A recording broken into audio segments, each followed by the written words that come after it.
Hello again, this is Gabriel from Trupixl, and today we are going to take a more in-depth look on what we can do with the axis of an object. In Cinema 4D, you cannot do anything with an object if you don't have the axis to work with. We have learned that we can move the object, we can rotate it, using the middle axis that each object in Cinema 4D has by origin. The axes only appear when you select the object you want to work with. In the three-dimensional world, there are three axes by which you can manipulate an object: X, Y, and Z. These are colored differently in the Cinema 4D workspace. So if you want to change values, you can look here, you see the letters X, Y, Z, and to know which color corresponds to each letter, you can look here in the left bottom corner of your viewport and see it has the X, Y, Z axis with colors. To simply exemplify what happens with the axis during the process of modeling an object, we will create a door frame and a door where we can exercise with the axes and see how useful can they be. Therefore, we will focus on what happens with the axis while I'm doing it. I have created a tube and I will make a door frame from it. I reduce the rotation segments to 4. Then adjust a little bit the thickness frame. And now we have our first problem. I want to rotate the object,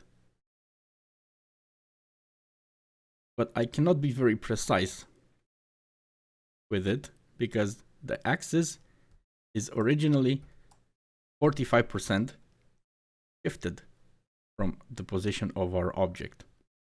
And now I want to rotate my object 45% to align it with the grid. This I can do by writing 45% in the rotation spot here.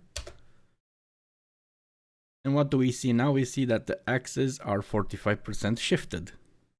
So I can still not put my object standing on the direction I want. First method with which you can align the axis to the grid and to the universal 3D space is by clicking this button here next to the axis. Now it is set up on a coordinate system that is applied to the object in case, or we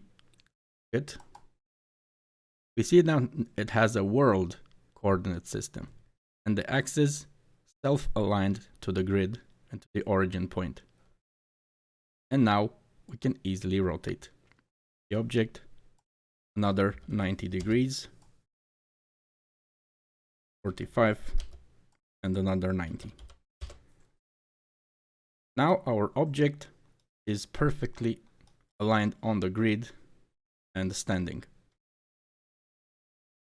Now, in order to continue the work on the door frame, I need to make my object editable. But first, I want to turn off the coordinate system axis and see what happens. The axes have come back to the original state when I created the object. Let's make it editable. And now we have the same problem all over again. So, for the second method to bring the axis to a perfectly aligned origin, we have this button here. It is the Enable Axis button that when we press, we can manually move the axis where we want and how we want it. In this case, we need our axis to be rotated to the origin point. Remember, by default, we do not have this button pressed. So by activating this enable axis button, we just need to rotate the axis to 0 on all directions.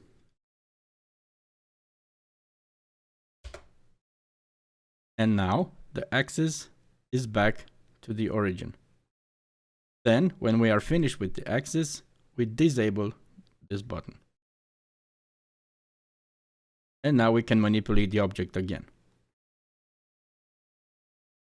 Remember, when this axis editing is enabled, you will only manipulate the axis and not the object. I will continue with the door frame now. I will edit the points a little bit. Make it higher. And now I need to create a door for it.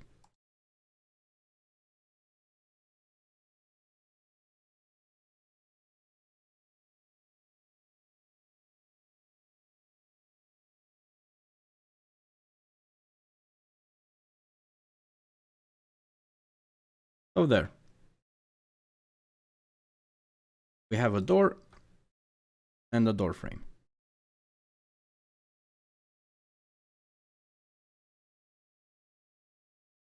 And now I want to make this door rotate and open like a real door.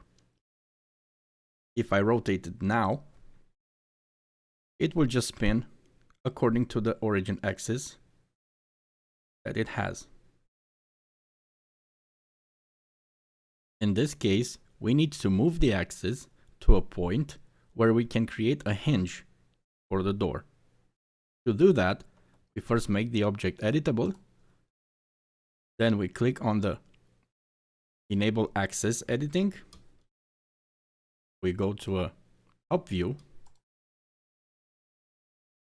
And we move the axis right in the corner of the door. Now we disable the axis modeling. We bring the door to the edge of the frame. Go back to the viewport.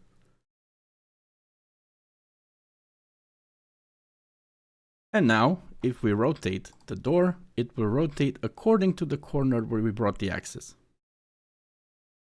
And we have a moving door.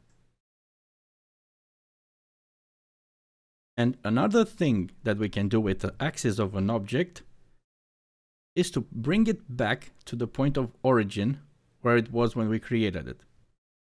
In this case, it will be hard for us to manually move it back to the middle of the door. Let's say we have this door frame and the axis is somewhere here. We can do it manually by just enabling the axis editing and trying to bring it back at the middle point in the middle of the object, or using the other views to do it, but it will take a lot of time and we don't want that. So if we have an axis that is apart from the object or lost somewhere, we just have to go to the menu. We have mesh. We go to axis center and center axis to. And it automatically brings the axis back origin point. If we have the axis far from the object and we want to bring the object aligned to the axis position, from the same menu, mesh, axis center, we choose center object to, and the object follows the axis position.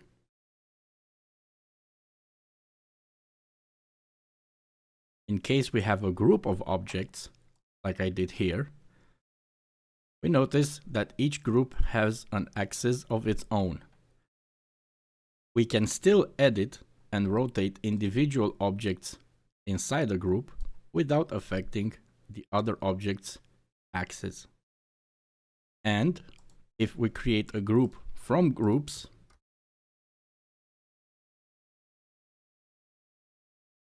they also got an axis that is positioned quite in the middle of everything around it.